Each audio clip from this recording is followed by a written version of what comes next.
Divorce divorce এমন একটি জিনিস, একটা মানুষের সঙ্গে ডিভোর্স হয়ে গেলেই তার জীবনটা এখানে শেষ হয়ে যায় না। একটা মানুষের ডিভোর্সের সঙ্গে জীবনে শেষ হয়ে যাওয়ার কোনো তুলনা নেই, বা কোনো যুক্তি নেই, বা এখানে কোনো পরিপাটি করার যে একটা মানুষের জীবন সেখানে শেষ হয়ে গেল এমনটা কিন্তু নয়। একটা মানুষের ডিভোর্স হলে সেটাকে কি ধরে নেওয়া যায়? একটা খারাপ সম্পর্কের ইতি টানা হলো।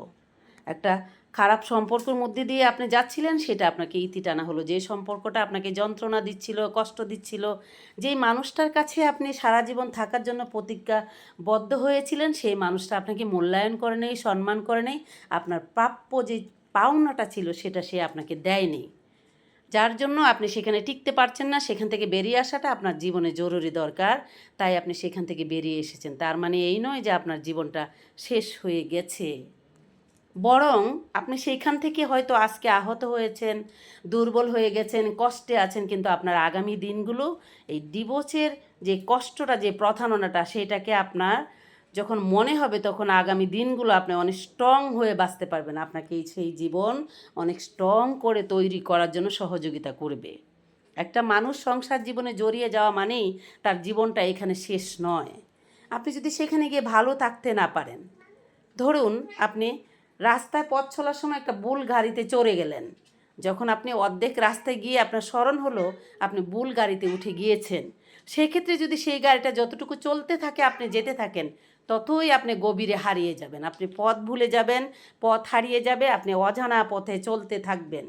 ঠিক জীবনের লাইফটাও ঠিক সেম সেম কাহিনী।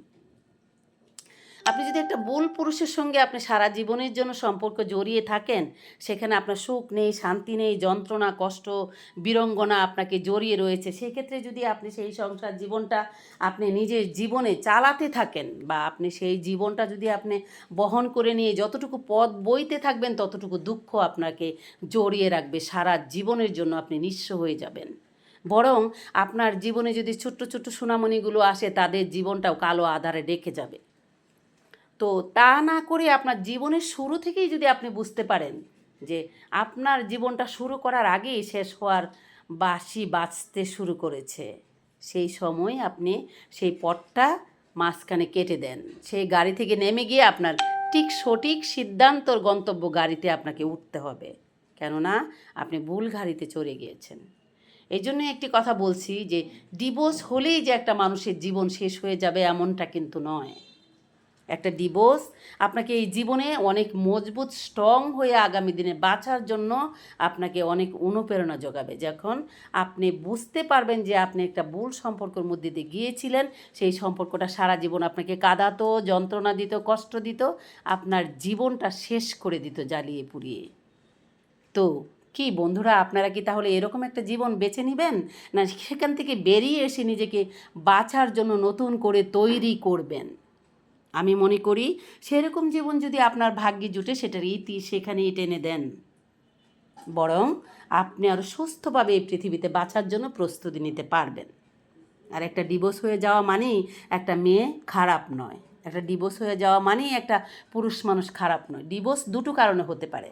একটা হচ্ছে তার সঙ্গে তার মিলিত হচ্ছে না, আর একটা হচ্ছে ক্যাটাগরির বিশৃঙ্খলা থাকতে পারে। কারো ফ্যামিলি একরকম, কারো ফ্যামিলি আরেক রকম। সেই ক্ষেত্রে সেখানে যদি পরিবেশনের সাথে মিলিত না হতে পারে, দুইজনের মতামতে বিচ্ছিন্ন করতে পারে, সেই ক্ষেত্রে একজন মানুষের ডিভোর্স হতে পারে। তো বন্ধুরা, যে সম্পর্কটা আপনাকে সারাক্ষণ যন্ত্রণার দিকে ঠেলে নিয়ে যাবে, সেটা থেকে বেরিয়ে এসে নিজে সুস্থভাবে বাঁচাটাই হচ্ছে বুদ্ধিমানের কাজ। আর এই কথাটা যারা মনে করে যে আমার ডিভোর্স হয়ে গেছেই মানেই আমার জীবন শেষ হয়ে গেছে, না না না, জীবন মানেই শেষ হওয়ার নয়, যতক্ষণ পর্যন্ত আপনি মৃত্যুবরণ না করবেন। জীবনের সঙ্গে লড়াই আপনাকে করতে হবে, এই পৃথিবীতে বেঁচে থাকার জন্য যুদ্ধ করতে হবে। তাহলেই আপনি ভালোভাবে বেঁচে থাকার জন্য নিজেকে স্ট্রং করে এই পৃথিবীতে দাঁড় করাতে পারবেন। আর যদি আপনি ভেঙে পড়েন, মনে করেন আপনার জীবন এখানেই থেমে গেছে, তাহলে আপনি সারা জীবন ঢলে পড়ে থাকবেন, আপনার চতুর্দিকে অন্ধকার হয়ে যাবে, আলোর প্রদীপ কখনোই আপনার জীবনে জ্বলবে না। তো বন্ধুরা, যারা আজ আমার চ্যানেল থেকে ভিডিওটা দেখছেন, তারা অবশ্যই কমেন্ট করে জানাবেন আজকের গল্পটা আমার সঠিক ছিল কি না, রিয়েলিটি কিছু আছে কি না। আর যারা আমার প্রাণপ্রিয় বন্ধুরা যারা চ্যানেল থেকে ভিডিওটা দেখবেন, চ্যানেলটা দয়া করে সাবস্ক্রাইব করে দিবেন। আর যারা ফেসবুক পেজ থেকে দেখবেন, পেজটাকে ফলো করে দিবেন। আর আমার একটা টিকটক আছে, সেখানে আমার ছোট্ট একটা ফ্যামিলি, সেখান থেকে সবাই ঘুরে আসবেন। তো বন্ধুরা, আজ আমি এখান থেকে বিদায় নিচ্ছি। আপনাদের সাথে দেখা হবে আমার অন্য কোনো সময়, রিয়েল কোনো কথা নিয়ে, রিয়েল কোনো গল্প, কোনো স্টোরি, সেটা নিয়ে আপনাদের সাথে আমার আলোচনা হবে। দেখা হবে এনি টাইম। তো আজ আমি এখান থেকে বিদায় নিচ্ছি। এখানে আরেকটা কথা বলে নেই, দেশে এবং দেশের বাইরে প্রবাসে আমার যত বন্ধুরা রয়েছেন, যারাই আমার ভিডিওটা দেখবেন বেশি বেশি করে শেয়ার করে দিবেন। আর আমার প্রাণপ্রিয় বন্ধুরা যারা আমার অন্তঃস্থল থেকে যাদেরকে ভালোবাসি, আমার বড়দেরকে জানাচ্ছি আমার তরফ থেকে সালাম, আর ছোটদেরকে জানাচ্ছি এক বুক ভালোবাসা। বুঝলাম না ক্যামেরাটা আজকে ভিডিওটা গোলা দেখা যাইতেছে কেন, কিছুই বুঝতে পারছি না। তো বন্ধুরা, আপনারা সবাই ভালো থাকবেন। আপনাদের সাথে দেখা হবে আমার অন্য কোনো সময়, অন্য কোনো ভিডিওতে, নতুন কোনো স্টোরি এবং গল্প নিয়ে। সে পর্যন্ত সবাই ভালো থাকবেন। আল্লাহ হাফেজ, টাটা।